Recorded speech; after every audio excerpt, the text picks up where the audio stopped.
Well, thank you guys so much. My name is Mike Roche, and I can't tell you how ecstatic and excited I am to be able to show here and share this body of work with you. I especially want to thank Lucy and Sophia for all the incredible work you did from start to finish with the show, and listening to my long stories and discussions about the pieces that I'm showing with you guys today. So this series really began a couple of years ago as the Barnum and Bailey Circus was closing. So I started to really think about how circuses functioned within America and realized that in the early part of the 1900s, they had a very prominent role and a really important role when it came to changing culture and changing how we saw the world.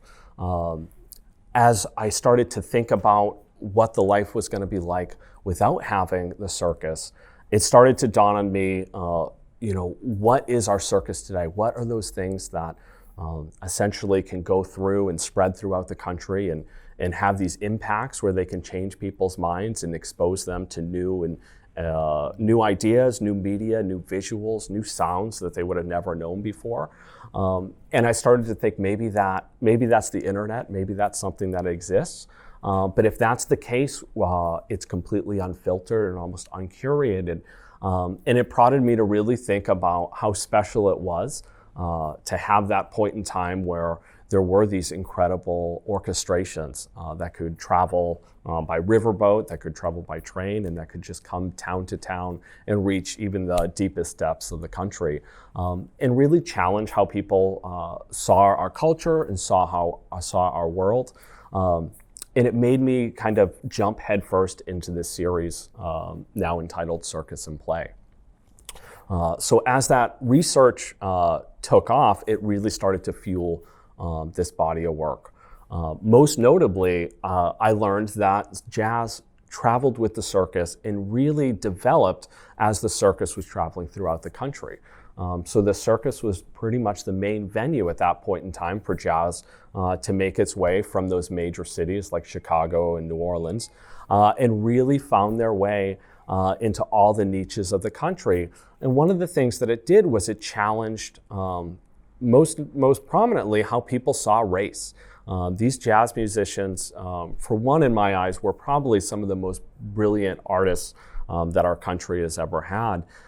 And I would say it's maybe debatably speaking, one of the greatest art forms that truly was developed in America that the rest of the world could really be inspired by. The other things that jazz did was, as these musicians traveled through place to place, people that saw it had to reckon with the idea that these incredible musicians, these brilliant musicians, were coming from different races, from different backgrounds. And you had to reckon the fact that they were geniuses. They were brilliant in what they did.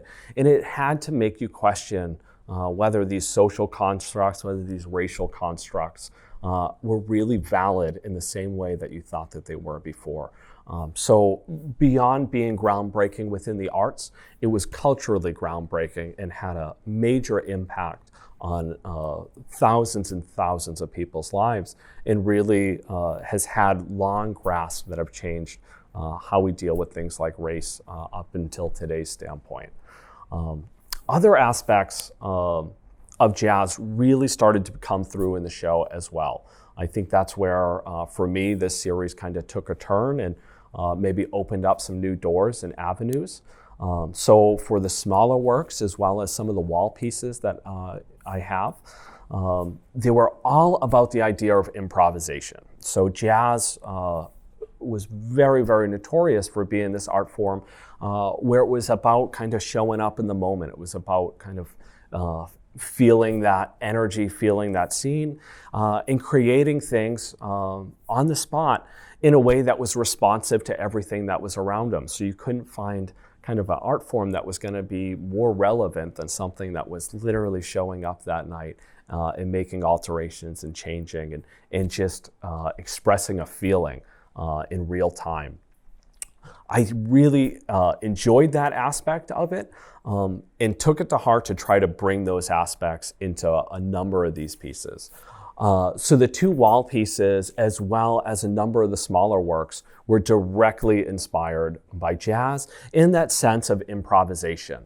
So there was a couple of things that I was absolutely in love with and took to heart and really tried to embody within those mentalities. For one, the idea of improvisation isn't just about one element coming out in writing and creating. A lot of it is about having these varying components that you can then take, you can bring together. They're going to create this beautiful composition as a whole. But not only that, they do so in a way where it elevates every part onto the piece. So within these wall pieces, they are generated, they're made out of multiple parts fired in multiple manners, and they really come together in a way where every little facet tries to elevate and lift up its supporting parts surrounding it.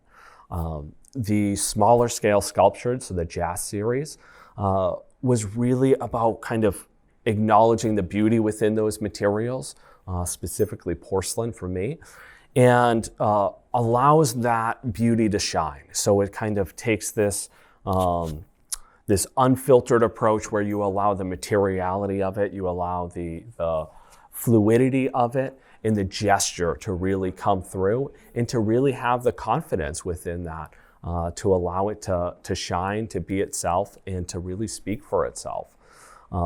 Some of the works within these series took a much more literal take, where some of them seem to take a much more conceptual approach to the works.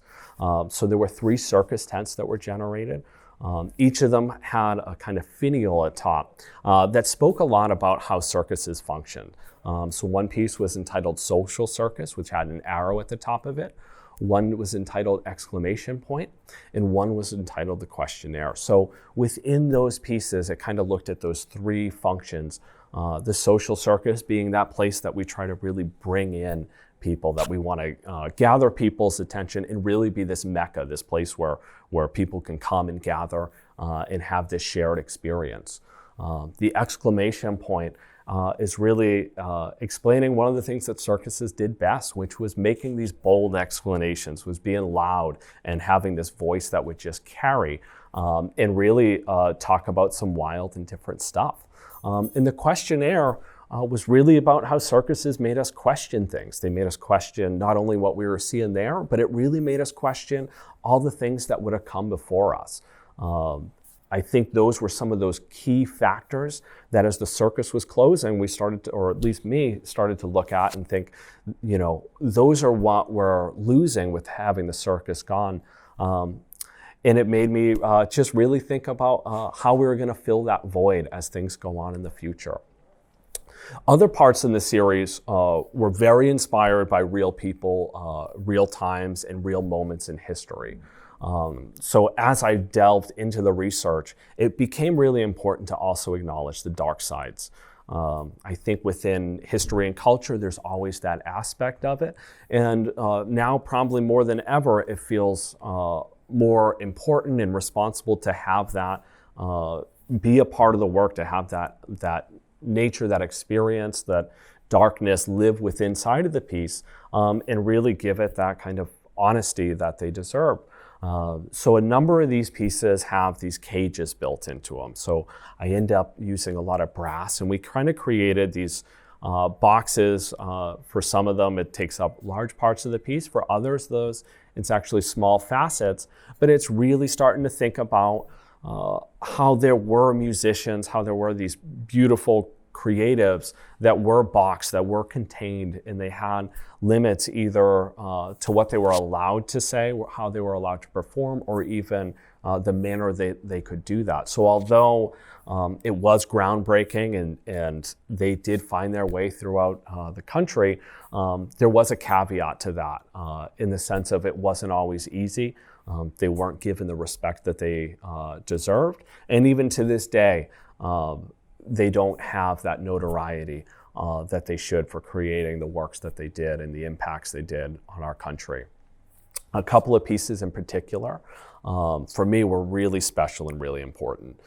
So there was a piece entitled The Record Keeper, which The Record Keeper is one that's really dear to my heart. And it was really this shocking I guess, tale that or reality that I discovered about how records were developed. So at the early 1900s, records were starting to become available. People could record music.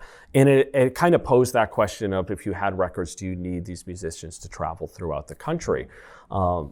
It kind of provided insight into some of those dark sides or those scary moments where so many of these musicians were really fearful about actually recording, kind of for a number of reasons. For one, they thought, well, if I record my music, does that mean that they don't need me anymore? Am I not going to be valued? Which that's a scary thing as a creative, to think that you could lose your value as a creative because you're no longer needed, because they got the information they needed and weren't going to be there to kind of see your journey on through the future.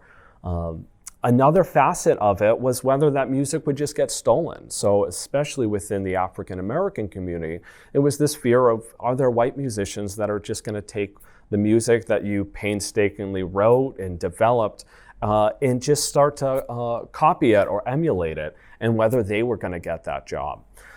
So it's a wild fact that so many of our early prominent musicians are not recorded, or if they are, they had very little opportunity to record, and generally made very few recordings. Another piece that for me is really important in the show was one that was inspired by Reese Europe. Reese Europe was an artist that I had never known before starting this series and doing this research, which was honestly a shame. So Reese Europe was an incredible musician. He was one of the first people to lead a big band. He was one of the first players of African American descent to actually play Carnegie Hall. And he was actually sent over to France by our military to teach people how to march in tune, as well as how to kind of orchestrate more performances, military style performances, but with the drums and those big bands, and to kind of have that uniformity and to build that camaraderie, which goes to say so much, to think that a Black musician at that point in time was so prominent. So I was really inspired by him, all that he accomplished, and created a piece called The Speed of Sound, which really tried to harness that energy of a big band and really gave that impression of this overload of music and culture that would kind of go blasting through whatever town you lived in. Thinking about kind of those historical aspects and kind of, bridging the gap within me as a maker and the work that I did, it became really important to have these pieces generate the surface that somehow alluded to the great history of all these musicians and creatives. So for this series, it became very important that they were wood-fired, kind of for a number of different reasons. For one, the nature within how these pieces are made and how they're fired is a long, painstaking process. So after the sculptures get made, they enter the wood kiln. The loading for me takes days and days to make sure that every piece has every position just perfect, and it kind of gives every piece the opportunity to shine. But in the firing process, that's really where these works start to come to life, and they kind of build their depth. So over the course of about 4 days, I'll be firing these works, and as I fire, the wood continues to generate its ash, and it gets through every little nook and cranny of the piece. And one of the really beautiful facets to that is that as the wood ash melts, it starts to kind of create these layers, and it creates layer upon layer upon layer. So not only does that wood ash create a surface, it also tends to record and track time. So it's literally taking all that work from that 4 days of firing, and it's slowly encapsulating those pieces. And they're pieces that then get filled with so much depth because they're literally kind of cataloging, tracking, and showing off the effects of 4 days of high heat, of tons of wood ash, of variation, of kind of the abuse that you get from being in such hot and extreme temperatures.